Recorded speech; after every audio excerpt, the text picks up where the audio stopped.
ಕುಕ್ಕೆ ಶ್ರೀ ಸುಬ್ರಹ್ಮಣ್ಯದಲ್ಲಿ ಯೋಗ ಜಾಗೃತಿಗಾಗಿ ಸಾಮೂಹಿಕ ಯೋಗ ಷಣ್ಮುಖ ನಮಸ್ಕಾರ. ಕುಕ್ಕೆ ಶ್ರೀ ಸುಬ್ರಹ್ಮಣ್ಯ ದೇವಸ್ಥಾನದ ಮುಂಭಾಗದ ರಥ ಬೀದಿಯಲ್ಲಿ ಎಸ್ಪಿವೈಎಸ್ಎಸ್ ಯೋಗ ಸಮಿತಿಯಿಂದ ದಿನಾಂಕ ಜನವರಿ 7, 2024 ಭಾನುವಾರ ರಾಜ್ಯಮಟ್ಟದ ಸಾಮೂಹಿಕ ಯೋಗ ಷಣ್ಮುಖ ನಮಸ್ಕಾರ ಕಾರ್ಯಕ್ರಮವನ್ನು ಆಯೋಜಿಸಲಾಗಿತ್ತು. ಶ್ರೀಯುತ ಮೋಹನ್ ರಾಮ್ ಎಸ್. ಸುಳ್ಳಿ ಅಧ್ಯಕ್ಷರು. ವ್ಯವಸ್ಥಾಪನಾ ಸಮಿತಿ ಕುಕ್ಕೆ ಶ್ರೀ ಸುಬ್ರಹ್ಮಣ್ಯ ದೇವಸ್ಥಾನ ದೀಪ ಪ್ರಜ್ವಲನೆ ಮಾಡಿ ಶುಭನುಡಿಗಳನ್ನು ಆಡಿದರು. ಗಣೇಶ ಪ್ರಸಾದ ಅಧ್ಯಕ್ಷರು. ಅನುಗ್ರಹ ಎಜುಕೇಷನ್ ಟ್ರಸ್ಟ್ ಸುಬ್ರಹ್ಮಣ್ಯ. ಶ್ರೀಯುತ ಯೋಗೀಶಾಚಾರ್ಯ. ತಾಲೂಕು ಸಂಚಾಲಕರು ಪುತ್ತೂರು. ಶ್ರೀಮತಿ ನಯನಾ. ತಾಲೂಕು ಸಹ ಸಂಚಾಲಕರು ಬಂಟ್ವಾಳ. ಶ್ರೀಯುತ ಆನಂದ ಕುಂಟಿನಿ. ಯೋಗ ಶಿಕ್ಷಕರು ಉಪ್ಪಿನಂಗಡಿ ಈ ಸಂದರ್ಭದಲ್ಲಿ ಉಪಸ್ಥಿತರಿದ್ದರು. ಸಾಮೂಹಿಕ ಯೋಗ ಷಣ್ಮುಖ ನಮಸ್ಕಾರ ಬೆಳಗ್ಗೆ 4 ರಿಂದ 7 ಗಂಟೆಯವರೆಗೆ ನಡೆಯಿತು.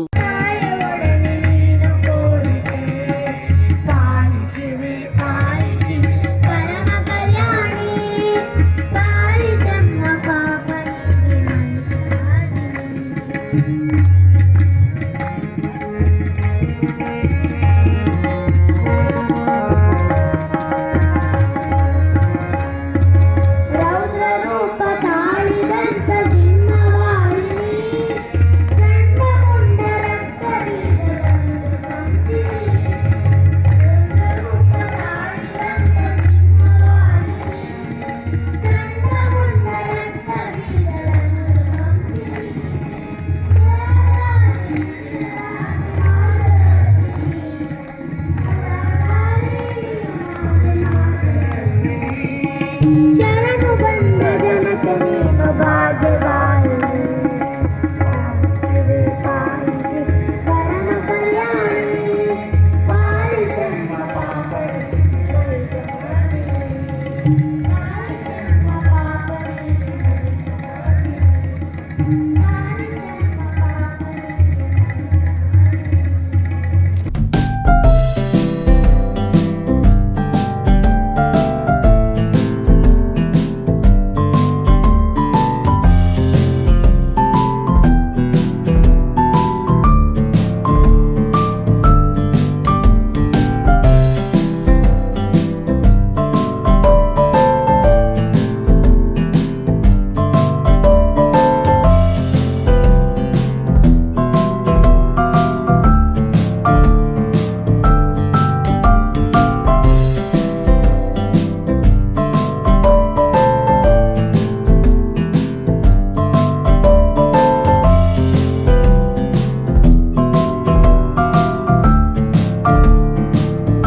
ಸಾಮೂಹಿಕ ಯೋಗ ಷಣ್ಮುಖ ನಮಸ್ಕಾರದ ಮಹತ್ವವನ್ನು ಶ್ರೀಮತಿ ಮೈತ್ರಿ ಯೋಗ ಶಿಕ್ಷಕರು ವಿಟ್ಲ ಶಾಖೆ ಇವರು ತಿಳಿಸಿದರು. 3 ಹಂತದಲ್ಲಿ 6 ಸುತ್ತು ಯೋಗ ಷಣ್ಮುಖ ನಮಸ್ಕಾರವು ತಾಲೂಕು ಶಿಕ್ಷಣ ಪ್ರಮುಖರಾದ ಗಣೇಶ ಇವರ ನೇತೃತ್ವದಲ್ಲಿ ನಡೆಯಿತು. ಮಾಧುರಿ ಯೋಗ ಶಿಕ್ಷಕರು ವಿಟ್ಲ ನಿರೂಪಣೆ ಮಾಡಿದರು. ಯೋಗ ಶಿಕ್ಷಕರಾದ ಸಂತೋಷ ಉಪ್ಪಿನಂಗಡಿ ಶಾಖೆ, ಅಶೋಕ ಪುತ್ತೂರು ನಗರ ಶಿಕ್ಷಣ ಪ್ರಮುಖರು, ಸುನಂದ ಸುಳ್ಯ ಶಾಖೆ ಇವರು ನಗರದ ಯೋಗಬಂಧುಗಳ ಪ್ರಾತ್ಯಕ್ಷಿಕೆಯೊಂದಿಗೆ ಯೋಗ ಷಣ್ಮುಖ ನಮಸ್ಕಾರ ಮಾಡಿಸಿದರು. ಅಮೃತವಚನವನ್ನು ಸುಬ್ರಹ್ಮಣ್ಯ ಶಾಖೆಯ ಜಯಲಕ್ಷ್ಮಿ ಹಾಗೂ ಪಂಚಾಂಗ ಪಠಣವನ್ನು ಲೀಲಾಕುಮಾರಿ ಅವರು ವಾಚಿಸಿದರು. ಅಮೃತಾಸನವನ್ನು ಪುತ್ತೂರು ನಗರದ ಯೋಗ ಶಿಕ್ಷಕರಾದ ಕೃಷ್ಣಾನಂದ ನಡೆಸಿಕೊಟ್ಟರು. ಕಾಸರಗೋಡು, ಸುಳ್ಯ ಮಂಗಳೂರು, ಸುರತ್ಕಲ್, ಮೂಲ್ಕಿ ಪುತ್ತೂರು, ಬಂಟ್ವಾಳ, ವಿಟ್ಲ, ಮಂಜೇಶ್ವರ, ಪೊಳಲಿ, ಉಳ್ಳಾಲ, ಕಲ್ಲಡ್ಕದಿಂದ 3000ಕ್ಕೂ ಹೆಚ್ಚಿನ ಯೋಗಪಟುಗಳು ಸಾರ್ವಜನಿಕರೊಂದಿಗೆ ಭಕ್ತಿಭಾವದಿಂದ ದೇವಳದ ರಥಬೀದಿಯಲ್ಲಿ ಮುಂಜಾನೆ ಬೆಳಗಿನ ಜಾವ 4 ಗಂಟೆಯಿಂದ ಅತ್ಯಂತ ಶಿಸ್ತುಬದ್ಧವಾಗಿ ಸಾಲಾಗಿ ಕುಳಿತು ತನ್ಮಯತೆಯಿಂದ ಭಾಗವಹಿಸಿ ಷಣ್ಮುಖ ನಮಸ್ಕಾರ ಮಾಡಿದರು. ನಮಸ್ತೆ. ಎಸ್ಪಿವೈಎಸ್ಎಸ್ ಶ್ರೀ ಪತಂಜಲಿ ಯೋಗ ಶಿಕ್ಷಣ ಸಮಿತಿಯ ವತಿಯಿಂದ ಈ ದಿನ ಕುಕ್ಕೆ ಶ್ರೀ ಸುಬ್ರಹ್ಮಣ್ಯ ದೇವಸ್ಥಾನದಲ್ಲಿ ಸಾಮೂಹಿಕ ಷಣ್ಮುಖ ನಮಸ್ಕಾರ ಅನ್ನುವಂಥ ಆಸನಗಳ ಗುಚ್ಛವನ್ನು ಪ್ರದರ್ಶನ ಮಾಡಲಾಯಿತು. ಹಾಗೂ ಅದರಲ್ಲಿ ಸಾವಿರಾರು ಜನ ಬೇರೆ ಬೇರೆ ಊರುಗಳಿಂದ ಮಂಗಳೂರು, ಉಡುಪಿ, ಬೇರೆ ಬೇರೆ ಜಿಲ್ಲೆಗಳಿಂದ ಕೂಡ ಇವತ್ತು ಷಣ್ಮುಖ ನಮಸ್ಕಾರದಲ್ಲಿ ಭಾಗವಹಿಸಿ ಕೃತಾರ್ಥರಾದರು. ಈ ಷಣ್ಮುಖ ನಮಸ್ಕಾರವನ್ನು ಮಾಡುವ ಉದ್ದೇಶ ಅಂತ ಹೇಳಿದರೆ ಆಧ್ಯಾತ್ಮಿಕವಾಗಿ ಜಾಗೃತಿಯನ್ನು ಮೂಡಿಸುವಂಥದ್ದು, ಶರೀರದಲ್ಲಿ ಇರುವಂತಹ ಚಕ್ರಗಳ ಜಾಗೃತಿ ಮಾಡುವಂಥದ್ದು, ಅದರ ಜೊತೆಗೆ ಈ ಕ್ಷೇತ್ರದಲ್ಲಿ ಸುಬ್ರಹ್ಮಣ್ಯನ ಕ್ಷೇತ್ರದಲ್ಲಿ ಮಾಡುವ ಮೂಲಕ ಹೆಚ್ಚು ಜನರಿಗೆ ಈಗಾಗಲೇ ತಿಳಿದಿರುವ ಹಾಗೆ ಕುಕ್ಕೆ ಸುಬ್ರಹ್ಮಣ್ಯ ದೇವಸ್ಥಾನ ಅಂತ ಹೇಳಿದರೆ ಭಾರತಾದ್ಯಂತ ವಿಶ್ವಾದ್ಯಂತ ಪ್ರಸಿದ್ಧಿಯನ್ನು ಪಡೆದಿರುವಂಥದ್ದು. ಆ ಕ್ಷೇತ್ರದಲ್ಲಿ ಬಂದು ಈ ನಮಸ್ಕಾರವನ್ನು ಮಾಡಿ ಎಲ್ಲ ಬಂದಂತ ಯೋಗ ಬಂಧುಗಳು ಕೃತಾರ್ಥರಾಗಿದ್ದಾರೆ ಎಂದು ಈ ಮೂಲಕ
ಶನಿವಾರ ಸಂಜೆ ಸುರಿದ ಭಾರೀ ಮಳೆಯಿಂದ ರಥ ಬೀದಿ ಸಂಪೂರ್ಣ ಸ್ವಚ್ಛವಾಗಿ ತೊಳೆದು ಹೋಗಿ ಯೋಗ ಷಣ್ಮುಖ ನಮಸ್ಕಾರಕ್ಕೆ ಪ್ರಕೃತಿಯು ತನ್ನ ಸಹಕಾರ ನೀಡಿ ಯೋಗಪಟುಗಳನ್ನು ಸ್ವಾಗತಿಸಿತು. ಪ್ರಾಂತ, ವಲಯ, ಜಿಲ್ಲಾ, ತಾಲೂಕು, ನಗರ ಪ್ರಮುಖರು ಉಪಸ್ಥಿತರಿದ್ದರು. ಕಾರ್ಯಕ್ರಮದ ಸಂಚಾಲಕರಾದ ಸುಬ್ರಹ್ಮಣ್ಯ ಶಾಖೆಯ ಯೋಗ ಶಿಕ್ಷಕರಾದ ಪ್ರಭಾಕರ ಅವರು ವಂದನಾರ್ಪಣೆಯನ್ನು ಮಾಡುವುದರ ಮೂಲಕ ಕಾರ್ಯಕ್ರಮ ಸಂಪನ್ನಗೊಂಡಿತು.